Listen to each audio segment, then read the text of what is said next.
for APC also, but it is invalid because it has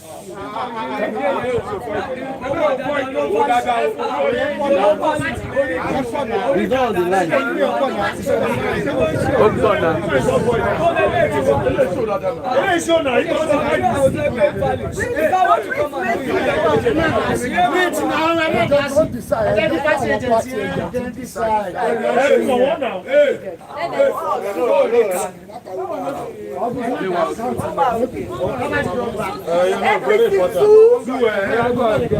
One house so that I get it because I'm done well.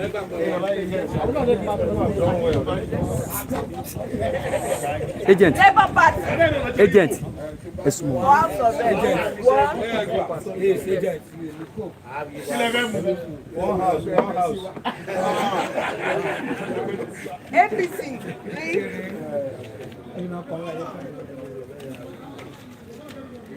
APC. 4. APC. 5. APC.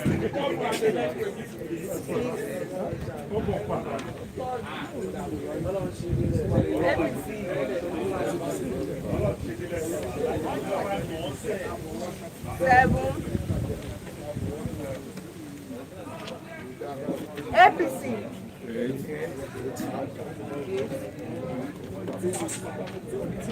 APC. 9. APC. 10. I don't come allowed. APC. 11. APC. 12. APC. 13. APC. 14. APC. 15. APC. 16. APC. 17. APC. 18.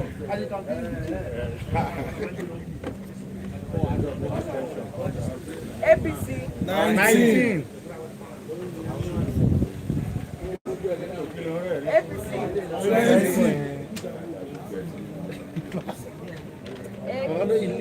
21. APC. APC. APC. 24. APC. 25. APC. 26. APC. 27. APC. 28. APC. 29. APC. 30. APC. 31. APC. 32. APC. 33. APC. 34. APC. 35. APC. 36. APC. 37. APC. 38. APC. 39. APC. 40. APC. 41. APC. 42. APC. 43. APC. 44. APC. 45. APC. 46. APC. 47. APC. 48. APC 49, APC 50, APC 51, APC 52, APC 53, APC 54, APC 55, PDP 1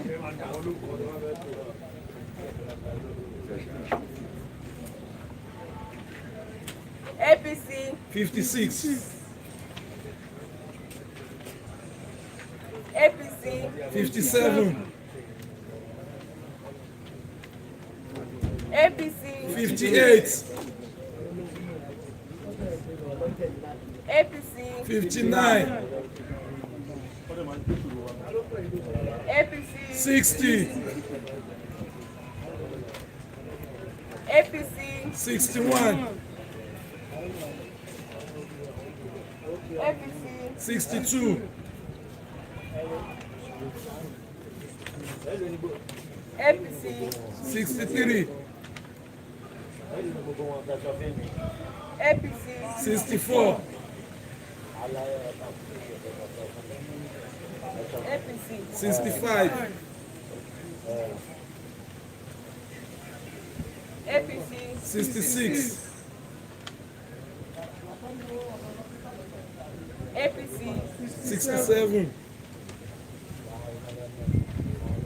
Labour Party 2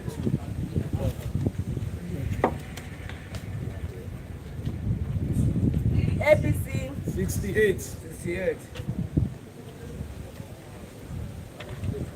APC 69, APC 70, APC 71, APC 72, APC 73, APC 74, APC 75, APC 76, APC 77, APC 78, APC 79, APC 80, APC 81, APC 82, 83, APC 84, APC 85, PDP 2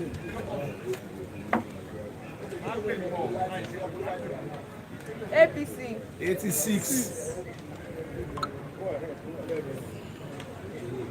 APC 87,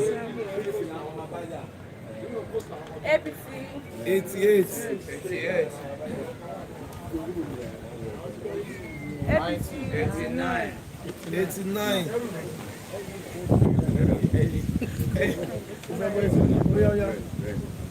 APC 90, APC 91, APC 92, APC 93,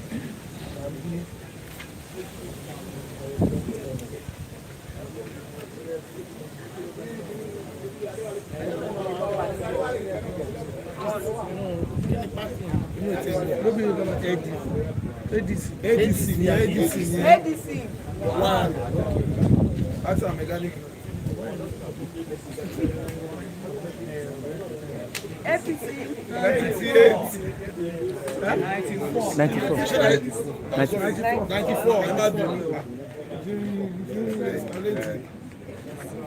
APC 95. That's what they can.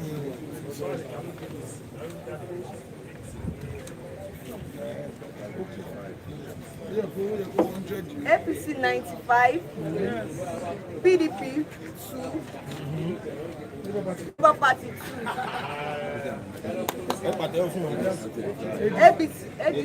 ADC 1.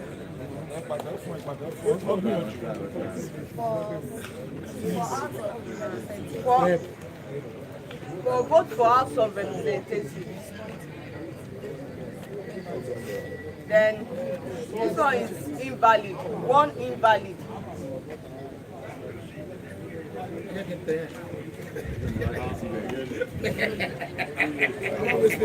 I'm always paper now. But when you have to print here.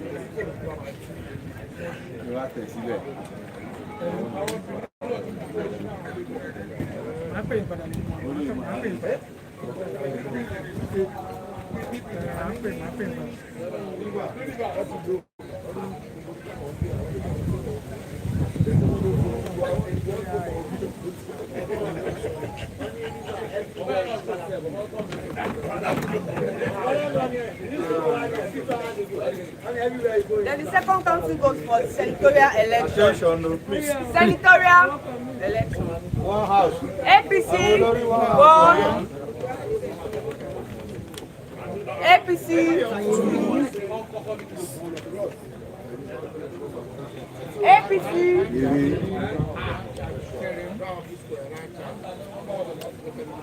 APC 4, APC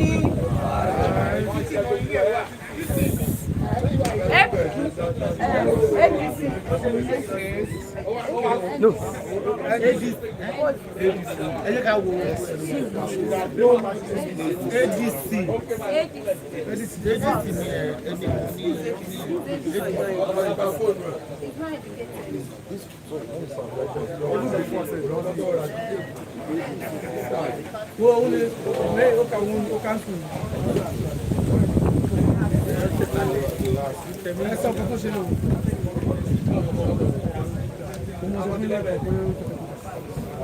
APC 6, APC 7, APC 8, One house. APC 9, APC APC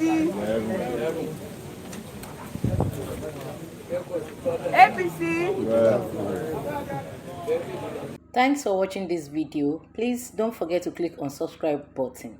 Kindly comment and share. We drop new videos daily. Thank you. God bless you.